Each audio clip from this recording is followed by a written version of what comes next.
Greetings and salutations, this is Emperor Vespasian and his trusty sidekick. Hello. We are having a look at Poland's primary fighter aircraft. Well, Poland's only fighter aircraft at the outbreak of the Second World War. These guys were the guys who went up against the German bomber formations and the German fighters to try and bravely defend their homeland. How'd that go? They failed. Yeah. However, they still had quite a few aircraft left at the end when the war ended. The last of the planes actually escaped and they flew to Romania. So they were not wiped out of the sky. They did actually fight their own corner. Bit of the history first. Go on. All the rules. Bit of history. Okay, so this is the PLZ. This is a gull-wing fighter, so it's got wings like a gull. It's actually in design closely related to the Polikarpov. But they call it Polikarpov, had wings on the underside, and it had the same problem as this. It used to flip, so it had extra wings put on the underside to make it into a biplane to stop it from flipping. Because when you turn the aircraft, it has a tendency to go into a barrel roll. Very cool. No, it isn't, because you scream loudly and fly into the ground. And probably get unconscious after all the high altitude and all that kind of stuff. Well, problem with this, there was a couple of versions that could go at high altitude. However, the breathing apparatus used by the pilot was rubbish. Hours now. It used to it was too cold, so the apparatus used to seize up, so they couldn't breathe, and then the pilot would pass out and the plane would fall out of the sky. To fix that, they basically stayed at really low altitude, which was actually not too bad for them. That's why we in Britain made the barrage balloon, which is pretty useless because the Germans just went under it. So that was useless. And the Germans put blades on their wings, and the lead bomber would fly forward and fly through the barrage balloon wires and sever the wings, sever the Rods. the cables holding it up, which was quite useful. So the German planes would sever the barrage balloons, and barrage balloons would just fly off. Wasn't that useful? Pretty useless. Yeah. Waste of money. The idea of barrage balloons was to make the enemy go higher. Oh yeah, higher. Over the balloons, and that meant it was harder to hit a target because of wind and stuff like that, and range. Your bombs might fly off target. Then why did the Germans just go under it? They didn't need to, they just severed the cables. No, I mean, they could have still just gone under it regardless. Well, no, because you hit the cables would tear your wings off. Oh. Which is why the lead plane would have blades on its wing which would cut the wire. So they just supposed to go around in a circle and cut all the barrage balloons? No, they just flew out in front and they just cut the wires as they deliberately flew into them and cut the wires. That's what they were for. There was also a device used by the Polish which was basically firing a steel cable into the air, hoping that the German bomber would fly through it. Although none of them ever worked. And bear in mind, that would mean it would rain steel cables. Yeah, that's fine. And people would be hit by steel cables. No, they're using shelters. No, the Poles didn't have much in the way of civil defence. Seriously? No. Well, we did. I was like, ours was awful, but we did have civil defence. We actually had civil defence volunteers. yeah, bomb shelters and stuff like that. Yeah, we had them right up to the 80s when we abolished the civil defence, which is a bit stupid, because the civil defence could come in very useful in the modern world. Unfortunately, the government said we don't need it anymore. We'd much rather build nuclear weapons instead and drop bombs on each other that will kill millions of people. You know, who cares? Anyway, this is basically the standard, the only standard fighter from the Polish army. It is a nice little model. I do like it. It's a nice little fighter plane. You told me it gets shot out of the sky by Polikarpov I-16. Actually, it survived the last battle. So. It didn't. Oh no, it didn't. It was shot down by an anti-aircraft One bullet. plane. No, it was shot down by a Polikarpov I-16. Was it? Oh, right. With one cannon. That's why you said it then. Right. So yeah, they did actually do quite well during the war. They were put on reserve airfields, different hidden airfields. The Germans bombed the main airfields, which just had cardboard cutout planes on them. So the Germans thought they'd wiped out the Polish Air Force. The Polish Air Force was perfectly intact and began operations. As the fighters began operations, the Germans, by about the third day of the war, decided to switch from protecting their bombers, but with fighter planes. They ordered the fighter planes to attack ground targets and support the infantry, and provide air cover for the infantry. So that meant the German bombers didn't have protection, and these guys would fly up into the German bomber formations and shoot bombers down. They were only equipped, they were equipped with 4 machine guns, which was actually quite good compared to most aircraft. So that's, in bolt action terms, they can strafe with 16 dice. I believe that I-60 only has like 2. Yeah. But that's because they're refitted with cannons. Yeah. So you get a lot more firepower in this, basically. Which gives it the same firepower as the early Hurricane, which had 4 machine guns. So it's on a par with the Hurricane, although the Hurricane is way faster and way more manoeuvrable. If this plane tried to go fast, its wings would fall off. Or spin. Yeah, and if it tries to manoeuvre, it just goes into a dive. So if you just try and manoeuvre, it would just barrel roll. And then the pilots could go unconscious. And then your top plane gets ripped off, and you fly into the ground. So panic attack, just what happens. Yeah, so you had to be a very good pilot to fly it. It's like the Polikarpov. It was such a bad plane to fly. If you could fly it, you were an ace pilot by the time you took off, because you could fly it. The MiG as well, at low altitude, you couldn't fly the MiG at low altitude because it had no aerodynamic ability whatsoever.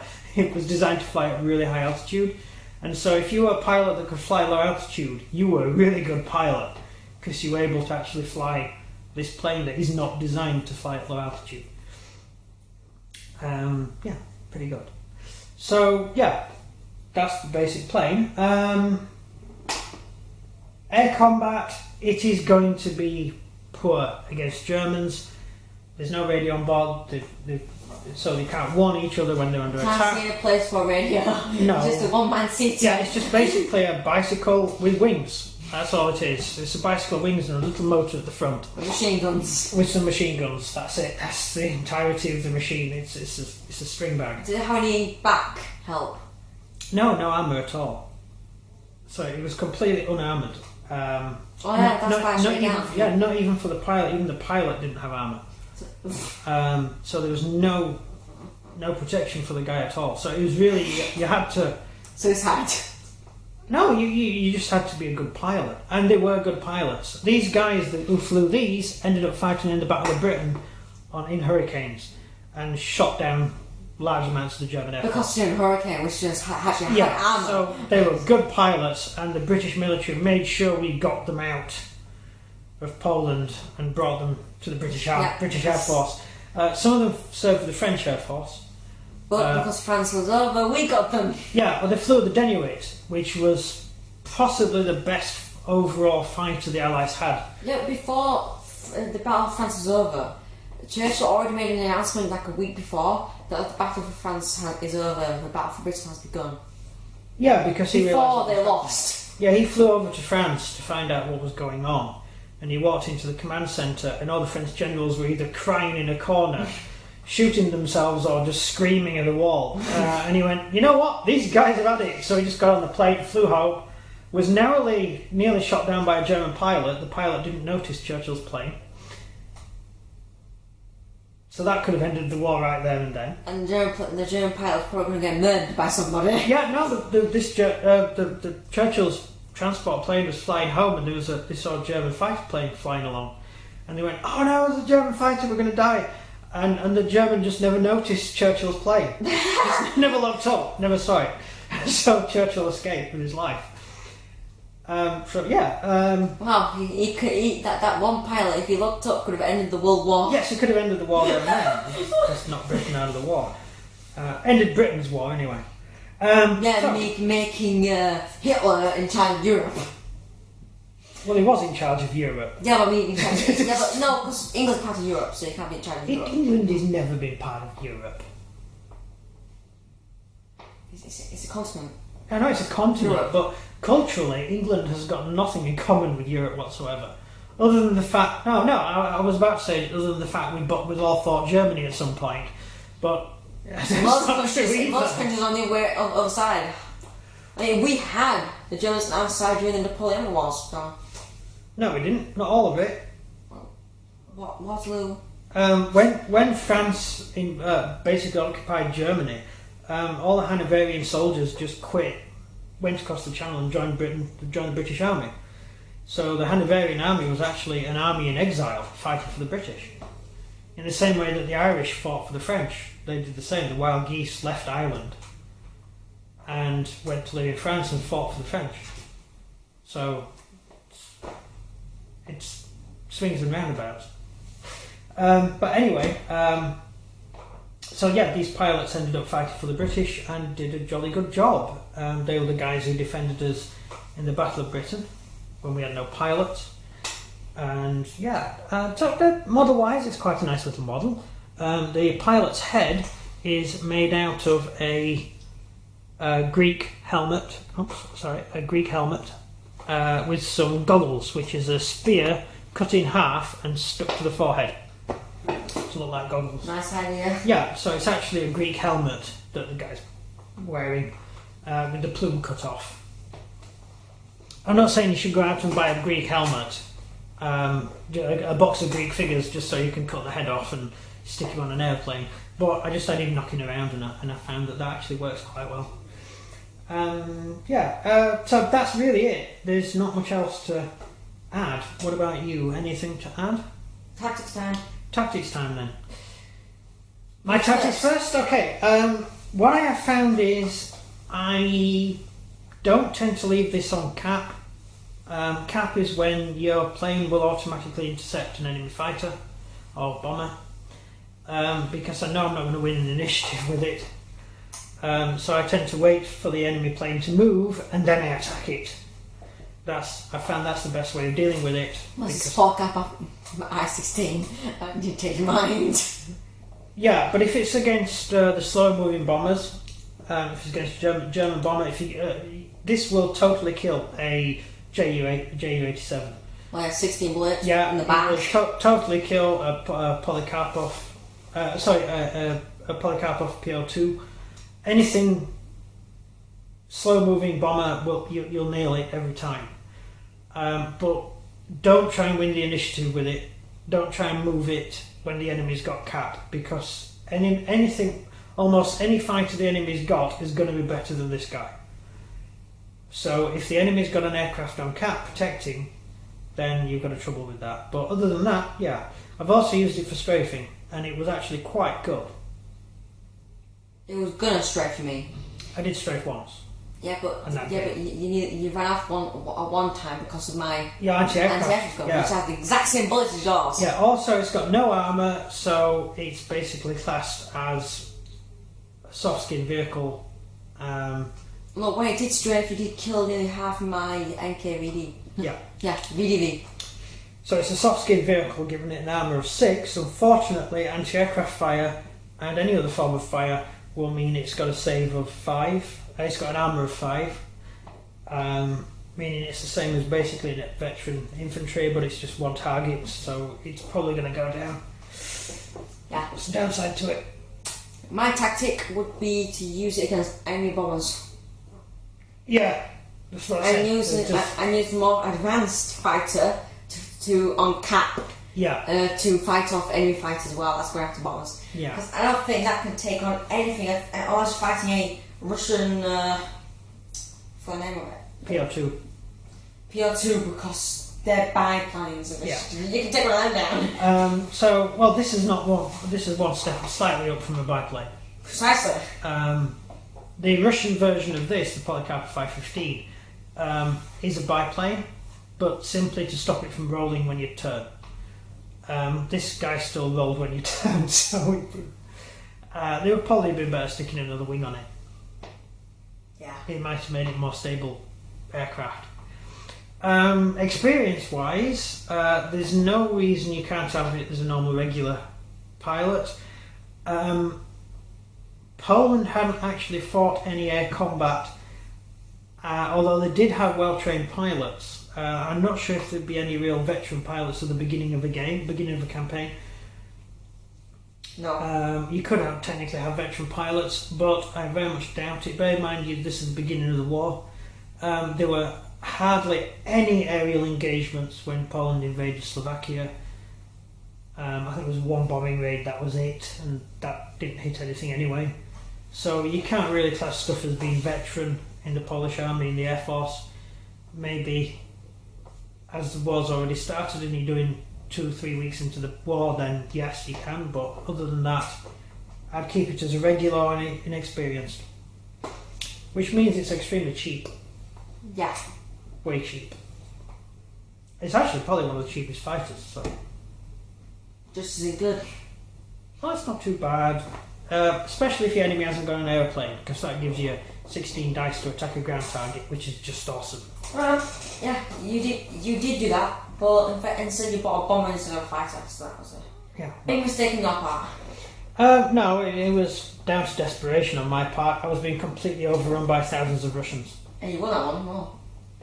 Did I win that one? Yeah, you won 3rd, 4th, and then I won 5th. Oh, nice. Turn tied. Yeah, so those Russians, the numbers will get you in the end. Poles, they actually have equivalent numbers to the Russians and Germans. However, that's only in infantry, it's not in tanks and it's not in aircraft. Yeah. Poland has very few aircraft compared. Russians like tanks, Polish like infantry. Well, Russia Big had... arms. If you add every single air force in the world together, it was smaller than the Russian Air Force. That's because the Russians making like 1 million planes a day. That's how many aircraft the Russians had. They had thousands and thousands and thousands. You need to include the ones that they sold to China. Oh yeah, they sold as many aircraft as they owned. I mean, in fact, if you had all the aircraft together in the world, about half of them were built in Russia. Which is another thing. Most Chinese fighters were Russian. Siam's fighters were Russian. Even the Japanese bought Russian aircraft. They didn't use them, but they did buy them. So Still was making thousands of pounds. yes, Russia was But making. it was rich. It even sold aircraft to Spain after Franco won. So Russia would sell to anybody. They didn't care. They had no morals. So anyway, that's basically the end of the video. That's it. Outro. Outro. Yeah, over to you. So if you enjoyed this video, please leave a like and subscribe, and comment down below who would you think will win in a dogfight. What's this called? PLZ. PLZ. You're English boy. PLZ. PLZ P11. So I do say Z then. You do say Z. Or an I-16. Paul Cap I-16. Well, it's only I-16. I mean, Like them inside. It's China's democracy. Come on. no, he could technically win air combat against a Russian fighter. Just not damage it. Oh, he could. He could. Doesn't have It's cannons. just your Russian fighters tend to be armoured. Not your light fighter, but If you're fighting Zero, no, never mind. If you're fighting Zeros get 7 dice in dogfights. yeah, the Zero would just you wouldn't even catch it. But luckily, the Poles were not fighting Zeros at this point. If they were. Had they defeated Germany and then crushed Russia, then they may have been facing the Japanese. Then they were in power and conquered Russia, and then Yeah, Poland, and The Germany. Japanese would have met the Poles halfway across Russia, If America never got involved. and America would have just watched and sold weapons to both sides, which is what the British Empire should have done. That was far better for us. Just sell Yeah, stuff. America sold Thompsons to the Germans. Yeah, the biggest export of Thompsons was Germany. And the Germans hated it because you can't carry the damn thing. It's too heavy.